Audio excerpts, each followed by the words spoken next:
என்னுடைய உயிரோடும் உணர்வோடும் கலந்து வாழுகின்ற என் அன்பு சொந்தங்கள் அனைவருக்கும் வணக்கம். நாம் ஒரு மகத்தான கனவை சுமந்து கொண்டு நம் மண்ணிலே ஒரு மாபெரும் மாற்றத்தை நிகழ்த்த வேண்டும். இதுவரை இந்த நிலத்திலே இருக்கிற இந்த ஆட்சி முறை ஒரு கொடுமையான நிர்வாகம், ஊழல் லஞ்சத்தில்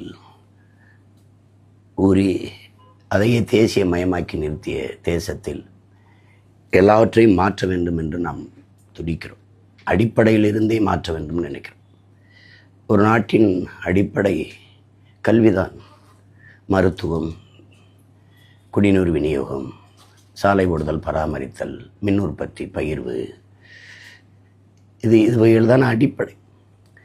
ஆனால் இது எல்லாமே தனியார் லாபம் கொளிக்கும் தொழிலாக முதலாளிகளுக்கு தாரை வார்க்கப்பட்டிருப்பதை நாம் எல்லோரும் அறிகிறோம்.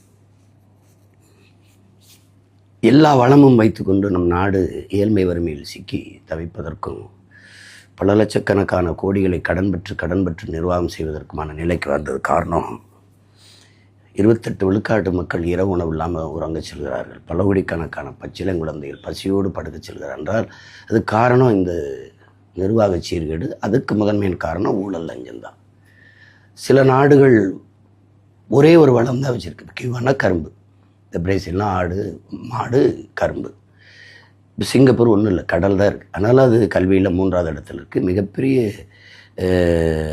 ஊழல் லஞ்சம் இல்லாத ஒரு நாடாகவும் மருத்துவத்தில் தரமுயர்ந்த நாடாகவும் இருக்கும். இது என் அன்பு பிள்ளைகள் அறிவீர்கள். இப்போ இந்த சூழலில் எல்லா வளமும் வச்சுருக்கு. நமக்கு காட்டு வளம் இருக்குது, கனிம வளம் இருக்குது, நீர் வளம், நில வளம், கடல் வளம், மலை வளம், மனித அறிவு, உடல் ஆற்றல் எல்லாம் இருக்குது. ஆனாலும் நம்ம ஏன் இவ்வளவு வேலை இல்லை படித்தவங்களுக்கு? இப்போ குறிப்பாக தமிழ்நாடு தேர்வாணையத்தில் தேர்வு எழுதி 70 லட்சம் பேர் வெளியில் இருக்காங்க. 3000 தான் வாய்ப்பு இருக்குது. ஆனால் 50 லட்சம் இளைஞர்கள் வேலைக்கு எழுதுகிறாங்க தேர்வு. இதெல்லாம் மாற்றணும்னு நினைக்கிறோம். அதை தான் நம்ம மார்க்ஸ் சொல்கிறார். இப்போ மாற்றம் என்பது மானுட தத்துவம், மாறாது என்ற சொல்லை தவிர மற்றவை அனைத்தும் மாறிவிடுங்கிறார். இப்போ நாம் சொல்கிற புரட்சிங்கிறது ஒரு தலைகள் மாற்றம். ஒரு பெரிய கரும்பாறையை ஒரு சிறிய கடப்பாறை கொண்டு புரட்டி போடுகிற முயற்சிக்கு பேர் தான் புரட்சி அப்படின்னு நம்ம முன்வைக்கிறோம். அப்போ புரட்சி என்பது ஒரு தலைகள் மாற்றம். அப்போ மாற்றம் என்பது சொல் அல்ல, செயல். எனவே இது மாற்றத்திற்கான எளிய மக்களின் புரட்சிகள். புரட்சி என்பது ஒவ்வொரு மனிதனின் காலடிக்கு கீழே காய்ந்த சருகுகளாக காத்து கிடக்கிறது ஒரு தீக்குச்சியின் உரசலுக்காக என்று. அப்படி என் அன்பு பிள்ளைகள் இந்த இன்ஸ்டாகிராமிலே பொருத்தி போடுகிறீர்கள். புரட்சி தீயை பற்றி எரிகிறது நாடெங்கிலும். இதுதான் வரலாற்றில் இப்படித்தான் என் அன்பு பிள்ளைகளே பெரும்பெரும் மாற்றங்கள் நிகழ்ந்திருக்கிறது. இங்கே புரட்சி மாற்றத்தை நிகழ்த்தியோம்னா மன்னனோ ஜமீன் திவானோ மந்திரிகளோ கிடையாது. நம்மளைப் போல சாதாரண மக்கள் தான். அப்படி தான் மார்க்ஸு, அப்படி தான் எங்கெல்ஸு, அப்படி தான் பிளாட்டோ, அப்படி தான் சாக்ரட்டிஸ், அப்படி தான் அரிஸ்டாட்டில், அப்படி தான் புத்தன், அப்படி தான் பூலே, அப்படி தான் எல்லாரும், அப்படி தான் அண்ணல் அம்பேத்கர், அப்படி தான் நம்ம நிலத்திலே, இங்கே இந்த நிலத்திலே நம்முடைய பாட்டன் வ.உ. சிதம்பரனார், தாத்தா காமராஜர், தாத்தா முத்துராமலிங்க தேவர், நம்முடைய தாத்தா சிங்காரவேலர், ஜீவானந்தம், அயோத்தியாச பண்டிதர் பாட்டன், தாத்தா ரெட்டமலை சீனிவாசன், எம்.சி. ராஜா, நம்ம அத்திப்பாக்கம் வெங்கடாசல நாயக்கர், இப்படி பல்வேறு மேதைகள் சிறு சிறு நெருப்புகளாக இருந்து பற்றி சேர்ந்து பெருநெருப்பாக புரட்சி தீயை பற்ற வைத்த பெருமக்கள் இப்படி தான். அந்த கனவுகளை எல்லாம் சுமந்து தான் அவர்களுடைய வழியில் பயணித்து தான் நாம் இந்த பணியை செய்கிறோம். அப்போ இதெல்லாம் முடியுமான்னா எதுவும் முடியாது. சாத்தியத்திலிருந்து எது ஒன்றும் பிறப்பதில்லை, தேவையிலிருந்து தான் பிறக்கிறது. தேவையே கண்டுபிடிப்பின் தாய். Demand is the mother of invention சொல்கிறது காரணம் அதுதான். தேவைப்படுது, படைக்கிறான்.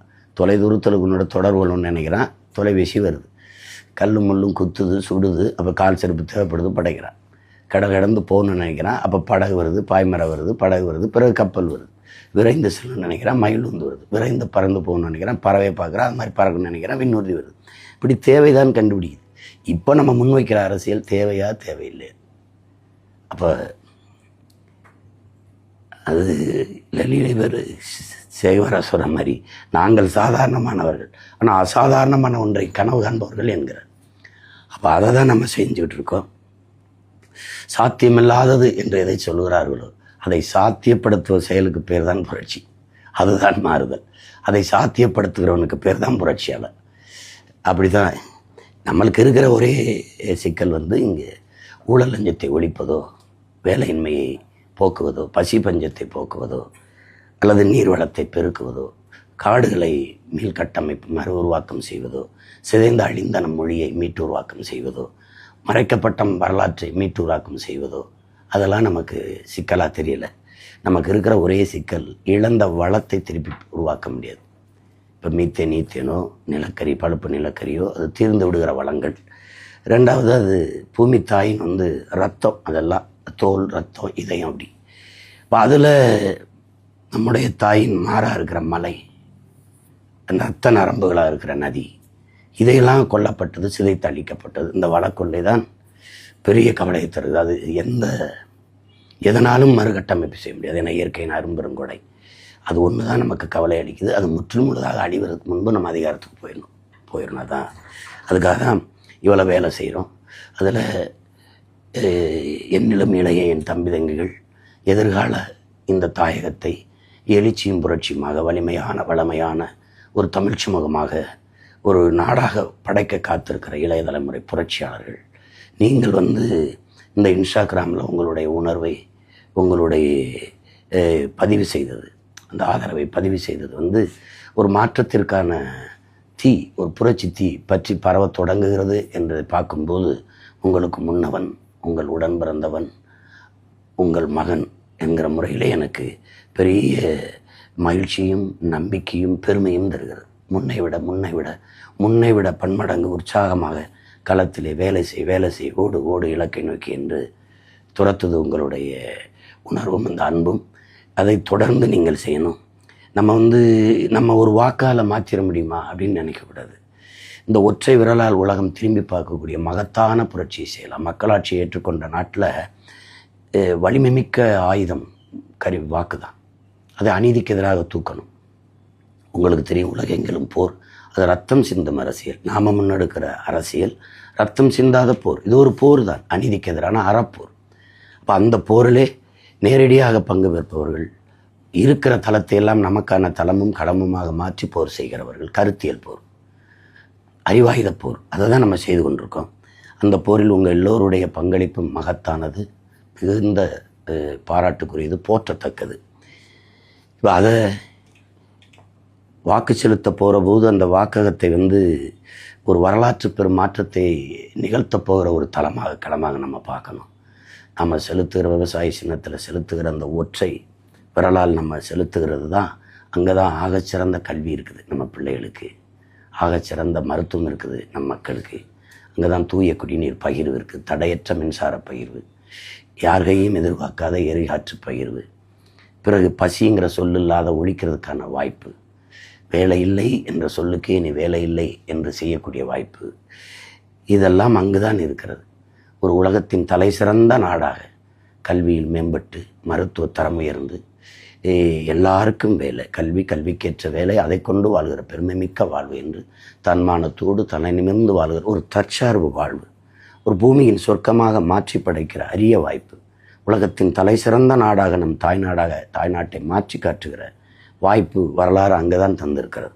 காலம் அங்கே தான் நமக்கு கையளித்திருக்கிறது. கவனமாக என் உடன் பிறந்தார்கள், பேரன்புமிக்க என் பெற்றோர்கள், என் பாசத்திற்குரிய என் தம்பி தங்கைகள், நாளை என் நாட்டின் எதிர்கால நம்பிக்கைக்கு. நாடு உங்களுடையது. இந்த நாடு எப்படி பார்த்தாலும் நம்முடையது. நாம் தான் அதற்கு பொறுப்பு. அதனால் கவனமாக நம் வாக்கை செலுத்தணும். இப்போ மற்ற கட்சிகள் வெல்வது ஒரு சாதாரண நிகழ்வு தான். வென்றிருக்கார்கள். ஒரு சாதாரண சம்பவம்.